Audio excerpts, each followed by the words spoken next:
Hi, good evening. ఈరోజు మనం Emmy chat చేసుకుంటున్నాను అనమాట. దానికి నేను అలసందలు తీసుకున్నాను అనమాట. అలసందలు తీసుకొని ఒక 2 అవర్స్ నానబెట్టాను అనమాట. 2 అవర్స్ నానబెట్టిన తర్వాత కొంచెం సాఫ్ట్ అవుతాయి. ఇప్పుడు మనం కుక్కర్లో పెట్టి ఒక విజిల్ వచ్చిందంటే చాలు మనకి. ఎక్కువ కుక్ అవ్వలేదు. ఒక 1 విజిల్ లేదా 2 విజిల్. తర్వాత ప్యాన్ పెట్టుకొని ఆవాలు, జీలకర్ర, మినపప్పు, శనగపప్పు, ఎండుమిర్చి వేసుకున్నాం. ఆనియన్స్ వేసుకున్నాను, క్యాప్సికమ్ వేసుకున్నాను, క్యారెట్, బీట్రూట్. కొంచెం స్పైసీగా కొంచెం హెల్తీగా చేసుకుంటున్నాను అనమాట. Carrot, beetroot, capsicum.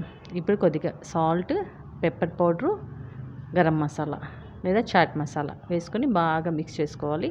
కొంచెం సాఫ్ట్ అయితే చాలు అనమాట. ఇప్పుడు మనం ఉడకబెట్టుకున్నాక ముందుగా అలసందలు అవి వేసుకొని బాగా మిక్స్ చేద్దాం. ఒక్క 5 మినిట్స్ ఉంచితే మనకి లో ఫ్లేమ్లో కుక్ అయిపోతుంది. ఇలా ప్లేట్లో సర్వ్ చేసుకున్నామంటే ఎమ్మీ టేస్టీగా చాట్ రెడీ. నేను క్యారెట్ తోటి, ఆనియన్ తోటి, కొత్తిమీర తోటి గార్నిష్ చేశాను. ఫైనల్లీ నిమ్మకాయ పిండుకుంటున్నాను అనమాట. చాలా బాగుంటుంది. మీ ఇష్టం, ఆప్షనల్ నిమ్మకాయ పిండుకోవచ్చు లేదా తీసేయచ్చు. తప్పకుండా ట్రై చేయండి. ఫస్ట్ టైం వీడియో చూస్తే లైక్ చేయండి, షేర్ చేయండి, సబ్స్క్రైబ్ చేసుకోండి. తప్పకుండా ట్రై చేయండి. Thank you.